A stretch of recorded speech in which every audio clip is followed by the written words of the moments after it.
The rain began before supper, tapping softly against the small attic window, as if the sky itself wished to be let inside. Eleanor Whitmore sat beneath that window on a narrow iron bed, her hands folded tightly in her lap, listening to the steady rhythm of drops against glass. The sound was gentle, but it filled the room, because there was nothing else there to compete with it. No music, no laughter, no voices calling her name. From that window, she could not see the street where carriages arrived, or the polished front steps where guests were welcomed. She could see only the backs of chimneys and a thin slice of gray sky. If she leaned far enough, she could just make out the top branches of the elm tree that grew beside the house. It was the only tree she knew now. Below her, the house was alive. She felt it through the floorboards, and the faint vibration of carriage wheels stopping, the distant echo of hooves striking stone, the heavy front door opening to admit warm voices and colder air. Even without seeing any of it, Eleanor could sense the evening gathering in the bright rooms beneath her feet. "It is only a supper," she whispered to herself, as if the reminder might calm her heart. Only another evening without her. The attic had once been a place for storage. Old trunks lined one wall. A broken screen leaned in the corner. Dust floated in the pale light like slow drifting snow. Her father had never meant for her to live here. The thought always came with a sharp ache. Sir Thomas Whitmore had built this house with pride. He had filled it with strong oak furniture and shelves of books. He had filled it with laughter. He had filled it with his daughter. Eleanor had once belonged in every room, but her father had died 3 winters ago, suddenly and without mercy. In the months that followed, the house had changed. It was not obvious at first. Nothing dramatic happened. Her stepmother, Lady Agnes, never shouted or struck her. Instead, things shifted quietly. "You know how delicate you are," Lady Agnes had said one afternoon, her fingers tightening slightly around Eleanor's arm. "The doctor insists upon rest. Society can be very tiring. It is better for you to remain upstairs for now. I shall tell callers you are at the seaside recovering." It is better this way. Those words had become the walls of her life. At first, Eleanor had stayed in her bedroom on the 2nd floor. Then she had been moved higher. Then, when renovations were said to be necessary, and she had been placed in the attic only for a short time, the short time never ended. Her portrait was removed from the drawing room. Her dresses suitable for dinner parties were quietly given away. Invitations stopped arriving for her entirely. She had not been banished. She had been arranged. Now she rose from the bed and crossed to the small table beneath the window. Sheets of paper lay there, some filled with careful lines of ink. An ink bottle caught the gray light. Writing had become her only rebellion. She wrote letters no one would ever read. Sometimes she wrote to her father. Sometimes to a future version of herself who lived in a small cottage near the sea. Most often, she wrote to an unnamed someone, a stranger with kind eyes, who might understand what it meant to be present and invisible at the same time. Tonight, she dipped her pen and began again. To whoever finds these words, she paused, smiling faintly at her own foolishness. No one would find them. That was why she could be honest. I was once invited to sit in candlelight and laugh. I was once expected at supper. Now I am expected nowhere. They say it is for my health that I remain quiet. They say the world is too sharp for someone like me. Perhaps they are right. But there is a difference between being safe and being alive. Her hand trembled slightly. She continued, "If you have ever felt placed on a shelf, not because you are broken, but because you do not match the room, then perhaps you will understand." When the letter was finished, she folded it carefully and reached beneath her bed for the small cedar box where she kept all the others. The lid barely closed, and she laughed softly. "There is no more room for you," she murmured to the new letter. Her gaze drifted to a leather trunk standing near the wall. The housekeeper had mentioned that old items were to be sent to charity in the morning, given away to help poorer families. Eleanor hesitated only a moment before crossing to it. The trunk opened with a low creak. Inside lay folded linens and a shawl that still carried the faint scent of lavender. She slipped her letter between two sheets and closed the lid. There. In the morning it would leave the house, and with it, her words. The rain continued into the night. The next morning dawned pale and uncertain. Eleanor woke to the sound of heavy movement below. She wrapped her shawl around her shoulders and cracked open the attic door. She heard Mrs. Potter's voice giving instructions. Careful with that trunk. Sir Thomas brought it from abroad. It may fetch a good sum." A good sum. The trunk was carried down the narrow back stairs and out into the yard. Eleanor pressed her hand against the banister as if she could feel it slipping away. "It is foolish to care," she told herself firmly. "It is only paper." But her chest felt tight all the same. Later that afternoon, across the city, in a modest building near Bedford Square, a clerk adjusted his spectacles and handed a list to a tall man standing by the window. "Another trunk has arrived, Your Grace, from the Whitmore household in Grosvenor Square." Alexander Hawthorne, Duke of Ravensmere, turned slowly. "Whitmore," he repeated. Sir Thomas had once been his friend, a man with a loud laugh and a fierce love for his daughter. Bright as spring sunlight, and he had called her. Alexander accepted the list. Linens, curtains, shawl, leather trunk. "I will inspect it myself," he said quietly. A short time later, he stood alone before the trunk. He rested his hand on the worn leather before lifting the lid. Lavender rose faintly into the air. Everything inside was folded with care. As he lifted one sheet, a small piece of cream paper slipped free and fell back among the fabric. He picked it up. "To whoever finds these words." Alexander frowned slightly. The handwriting was elegant but unpretentious. He read the first lines. The room seemed to grow still around him. He read of being tucked away, of being spoken about rather than spoken to, of safety without life. His jaw tightened. He read the line again. There is a difference between being safe and being alive. If something in him answered. He had worn his title like armor for years, since his parents' deaths, since his younger brother's accident, since the broken engagement that followed. He was respected. He was admired. He was alone. He folded the letter carefully. Sir Thomas's daughter, Eleanor Whitmore. He slipped the letter into his coat pocket. He would call upon Lady Agnes Whitmore, publicly, politely, as courtesy demanded. But he would not ignore what he had read. That evening, when Lady Agnes received his note accepting her supper invitation, she smiled with satisfaction. "Excellent," she murmured. "Charlotte must look her very best." "And Miss Eleanor?" the footman asked carefully. Lady Agnes did not hesitate. "Miss Eleanor remains too delicate for company. She will dine upstairs." At the top of the staircase, unseen, Eleanor had heard only fragments. Duke of Ravensmere, candles, blue silk. She retreated to the attic before hope could form into something dangerous. "What does it matter to you?" she whispered.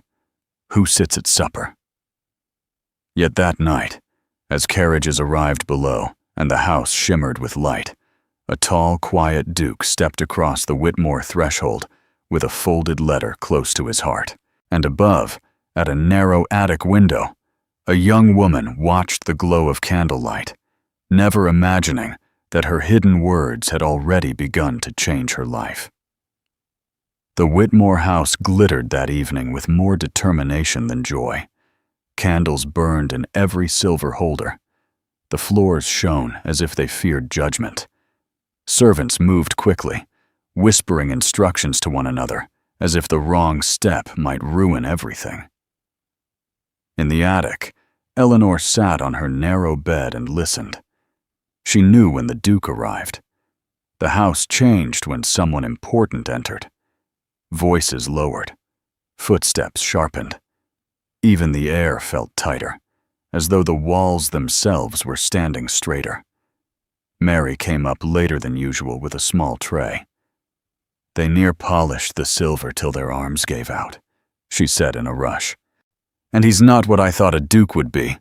Eleanor forced herself to sound calm. "And what did you think?" "Older," Mary admitted. "Louder. He's tall and quiet, not the sort who fills a room by shouting. He looks at things, as if he sees more than what's shown." Eleanor's fingers tightened around her teacup. "And does he seem pleased?" she asked lightly. Mary tilted her head. "He asked after you." The cup nearly slipped from Eleanor's hands. "After me?" "He said he remembered Sir Thomas speaking of his daughter. Lady Agnes said you were unwell and needed rest." He did not argue, but he did not look convinced either. A strange warmth spread through Eleanor's chest, mixed with fear. "He must think it very odd," she murmured. Mary shrugged. "Maybe he thinks it odd that a house can have so many bright rooms, and one kept dark." After Mary left, Eleanor sat for a long time without moving. He had asked after her. A man who did not need to notice her absence had noticed it. Below, Alexander moved through the evening with careful ease. He listened to Lady Agnes speak of charity and responsibility. He watched Charlotte play the pianoforte with polished grace. He answered questions when required, but his attention returned again and again to the upper floors. He waited for a moment when conversation shifted, then said lightly, "I had hoped to greet Miss Eleanor this evening. Sir Thomas once spoke so proudly of her." Lady Agnes smiled, smooth and practiced. "Poor Eleanor is too delicate for company. The doctor insists upon quiet. She is much improved, I assure you." "I am relieved to hear it," Alexander replied calmly. He was not relieved. Later, when the ladies withdrew, Alexander excused himself from the gentlemen's conversation and wandered down the corridor. He did not head directly toward Sir Thomas's old study. Instead, he paused near the narrow back staircase. It was dimmer here, less polished. He placed one hand lightly on the banister and looked upward. Somewhere above that staircase was the attic. He did not climb. Not yet. Mary appeared at the foot of the stairs, nearly colliding with him. "Beg pardon, Your Grace," she said quickly. He regarded her thoughtfully. "You serve the upper floors?" he asked quietly. "Yes, sir." "Does Miss Eleanor receive many visitors?" Mary hesitated only a heartbeat. "No, sir." "I see." He did not press further. Instead, he inclined his head and returned to the drawing room, but the letter in his pocket felt heavier than before. That night, back in his own townhouse, he placed Eleanor's letter upon his desk and read it again. The words no longer felt accidental. They felt meant. He drew a fresh sheet of paper toward him and began to write. To the writer of the letter discovered in a trunk bound for charity. You did not intend your words for me, yet they found their way into my hands. I cannot pretend I did not read them, nor can I return them to silence without reply. He paused only briefly. You wrote of being arranged to suit the appearance of a room. I know something of arrangement. A title may be a shield, but it can also be a cage. There are many who see me, sir, yet few who look. He wrote carefully, honestly, that if you are indeed the daughter of Sir Thomas Whitmore, then know this. Your father spoke of you with pride. It troubles me to imagine you believing yourself forgotten. He folded the letter without signing it with his full name, only his initials pressed into the wax. The next morning, he returned to Grosvenor Square under the excuse of discussing charitable matters. Lady Agnes received him in the morning room, pleased by his attention. They spoke of totals and donations and future events. When tea was brought in, Mary followed behind the footman. As she turned to leave, Alexander stepped slightly aside, shielding his movement from Lady Agnes's view. "There is someone in this house," he said quietly, offering the sealed letter, "who should know she is not invisible." Mary's eyes widened. "Miss Eleanor," he added softly, what Mary swallowed and slipped the letter into her apron. "I will see it done," she whispered. Upstairs, Eleanor was staring out of her small window when Mary burst into the attic room, breathless. "There's a letter for you," she said. Eleanor's heart stumbled. "A letter?" she repeated faintly. "From the Duke." For a moment, Eleanor could not move. Then she reached out and took the envelope with trembling fingers. The seal was simple, the paper thick and fine. She broke the wax and unfolded the sheet. As she read the first line, heat rushed to her cheeks. He had read it. Shame flickered through her, but it did not last. His words held no mockery, no pity, only understanding. "There are many who see me, yet few who look." Her eyes blurred. By the time she reached the line about her father's pride, tears slipped silently down her face. Mary hovered near the door. "Is it dreadful?" she asked anxiously. Eleanor shook her head. "No," she whispered. "It is the opposite." She pressed the letter to her chest and closed her eyes. For the first time in 3 years, she did not feel entirely alone. "I must answer him," she said suddenly. Mary grinned. "I thought you might." They found better paper from the steward's supplies and fresh ink. Eleanor sat at her small table, her pulse racing. "To the gentleman who found what I never meant to send," she wrote. "I scarcely know how to answer you. I believed my words would vanish into dust. It seems they have instead found a reader who understands them more than I expected." She paused, choosing honesty again. "If you knew my father, then we are not strangers." He spoke often of a man who disliked flattery and valued thought. I did not think those stories would return to me in this form. Her pen moved faster now. "You must not think me in danger. I am fed and sheltered. Yet there is a difference between safety and living. I have been safe. I am less certain of the other." She signed only with her initials. E.W. Mary carried the letter back that afternoon, her heart pounding like a drum. When Alexander received it at the charitable hall, he did not open it at once. He waited until he was alone. He read it slowly. Her words were steady, intelligent, quietly brave. He found himself smiling at the line about safety and living. Without delay, he wrote back. And so it began. Letters passed between attic and square over the following weeks, carried carefully in Mary's apron pocket. In them, Alexander spoke of his younger brother, whose reckless riding had ended in tragedy.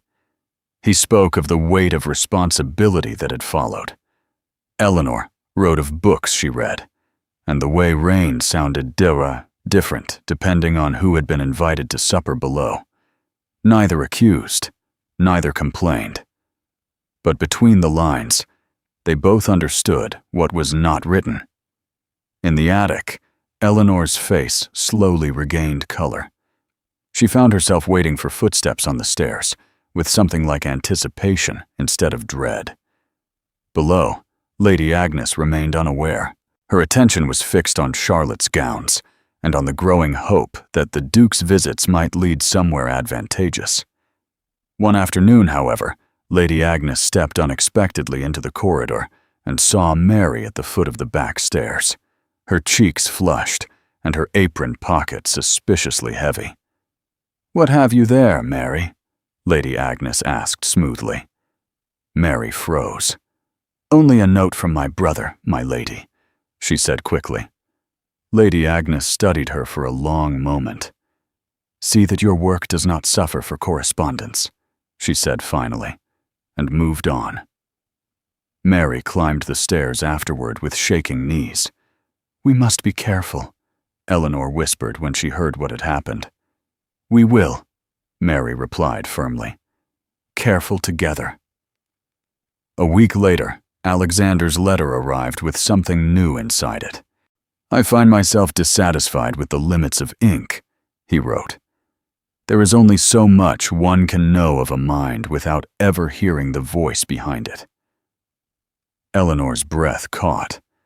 He continued, "I would not risk your reputation for the sake of curiosity, but there is a small morning room at the end of the second-floor corridor. Your father once showed it to me. If you were to step there at an hour when the house is occupied, and if the door remained open, we might speak as old friends under proper daylight." Her hands trembled as she finished reading. Mary watched her carefully. "Well?" she asked. "He wishes to see me," Eleanor whispered. Mary's eyes lit with fierce excitement. "Then let him." "It is dangerous," Eleanor said, though her heart beat wildly. "So is staying invisible forever," Mary answered. That night, Eleanor lay awake staring at the beams above her bed. For years, she had accepted the attic as her world. Now a door stood slightly open. In the morning, she wrote her answer. "If the house does not collapse and the sky does not fall," she penned carefully, "I will come to the morning room at 11 tomorrow. The door shall remain open." She sealed it and handed it to Mary. "Careful together," Mary reminded her. "Careful together," Eleanor echoed. And for the first time since her father's death, she felt not hidden, but on the edge of something that might change everything. The next morning was bright, as if the sky itself had decided to be bold. Sunlight streamed through the small attic window and lit the worn wooden floor in gold. Eleanor stood before the cracked mirror Mary had once brought her and studied her reflection. Then she had chosen her best gown, soft green muslin, a little out of fashion, but still graceful. Mary had brushed her hair until it shone and tied it back with a ribbon that had not been used in years. "You look like someone who belongs downstairs," Mary said firmly. Eleanor gave a nervous smile. "I have not belonged downstairs in a very long time." "You do now," Mary replied. At 10 minutes before 11, the house below burst into its usual late morning chaos. The butcher's boy arrived. Cook began shouting about missing flour. Mrs. Potter argued with a delivery man at the front door. Lady Agnes was occupied in the parlor with the dressmaker fitting Charlotte's new gown. It was the perfect moment. Mary took her position at the bend in the corridor with a basket of folded towels. "If anyone comes," she whispered, "I will cough twice." Eleanor nodded. Her legs felt weak as she stepped out of the attic and began to descend the back stairs. Every creak sounded louder than thunder in her ears. Every breath felt too sharp. When she reached the second-floor corridor, the morning room door stood slightly open, just as promised. She pushed it gently. Alexander stood near the window. For a moment, neither spoke. He was taller than she had imagined, broad-shouldered but not imposing. His coat was dark and simple, perfectly cut without being showy. His hair was deep brown with faint silver at the temples. His face was serious, thoughtful. But his eyes were what stopped her. They were steady, searching. "Kind, Miss Whitmore," he said quietly. "Your Grace," she began, then hesitated. "Alexander," he corrected gently. At the sound of her name in his voice felt real in a way letters never could. "Thank you for coming," he said. "I nearly did not," she admitted. "But you did." They both smiled faintly. The door remained open between them. Sunlight filled the small room. There was nothing secret about the moment, and yet it felt deeply private. "I imagined this room many times as a child," Eleanor said softly. "My father called it his thinking room." "He showed it to me once," Alexander replied. "He said his daughter preferred it to any ballroom." Her throat tightened at the memory. For a heartbeat, they simply stood there, studying one another, as if matching the face to the handwriting. "You are not what I expected," Eleanor said before she could stop herself. He smiled fully then, and it changed his entire expression. "I am relieved to hear that," he said. "I feared I might disappoint." "You do not," she answered quietly. The simplicity of the truth surprised them both. He did not step closer. He did not reach for her hand. Instead, he spoke as he had written, carefully and honestly. "Your thoughts about the library have changed the minds of several men who rarely change anything. Shelves are already being measured. Windows planned. You have influenced something real." Eleanor blinked. "I have never influenced anything," she said. "You have influenced me," he replied. A warmth rose in her chest that frightened her. Before she could answer, a cough sounded in the corridor. Once, then again. Both of them turned toward the door. Footsteps approached, firm and deliberate. Lady Agnes appeared in the doorway. For one long moment, a silence held the room. Her gaze moved from Eleanor in her green gown to Alexander standing by the window. "Your Grace," Lady Agnes said evenly, "I was unaware you had returned." "I wish to see this room again," Alexander answered calmly. "Sir Thomas valued it greatly." "And my stepdaughter?" Lady Agnes asked. Eleanor felt the familiar urge to shrink back, but she did not. "I invited Miss Whitmore to speak with me," Alexander continued, before Lady Agnes could press further. "The door is open. There is nothing improper." Lady Agnes's eyes sharpened. "Eleanor is not well suited to society," she said. "She is delicate." "I am not delicate," Eleanor said quietly. Both adults turned toward her. "I was grieving," she continued, her voice trembling but steady. "And you mistook silence for weakness." Lady Agnes stared at her as if seeing her clearly for the first time in years. "I wish to protect you," she said. "I know," Eleanor replied. "But protection became absence. I ceased to exist in this house." Charlotte suddenly appeared behind her mother, cheeks flushed from the dress fitting. "What is happening?" she asked breathlessly. Alexander stepped forward slightly. "I am asking permission," he said, "to call upon Miss Whitmore properly in the drawing room. Not as a hidden acquaintance, but as an old friend of her father's, who values her company." Lady Agnes's lips pressed into a thin line. "And for what purpose?" "For the purpose of knowing her openly," he answered. "And if in time she permits it, for the purpose of asking her to become my wife." The words hung in the air. Charlotte gasped softly. Eleanor's heart stopped. Lady Agnes closed her eyes for a brief moment. "I have already lost one husband," she said slowly. "I feared losing everything again. I thought keeping delicate things tucked away would preserve them." "You preserved me from life," Eleanor whispered. Lady Agnes opened her eyes again. There was regret there now. "I was wrong," she said quietly. "I see that now." Charlotte rushed forward and seized Eleanor's hands. "You must come downstairs," she said eagerly. "Tonight. You must." Lady Agnes nodded once. "You will dine with us this evening," she said, "and no physician shall be quoted against you again." The tension in the room dissolved like mist. Alexander met Eleanor's gaze. In his eyes, there was no pity, only admiration. That evening, Eleanor descended the main staircase. Not hidden, not arranged. Seen. The dining room seemed brighter than she remembered. Conversations faltered briefly when she entered, then resumed with cautious curiosity. Alexander rose as she approached. "Miss Whitmore," he said formally, offering his arm. She placed her hand upon it without hesitation. In the weeks that followed, his visits became frequent and public. There were no more secret letters carried in aprons. They spoke openly in the drawing room. They walked in the garden beneath watchful but approving eyes.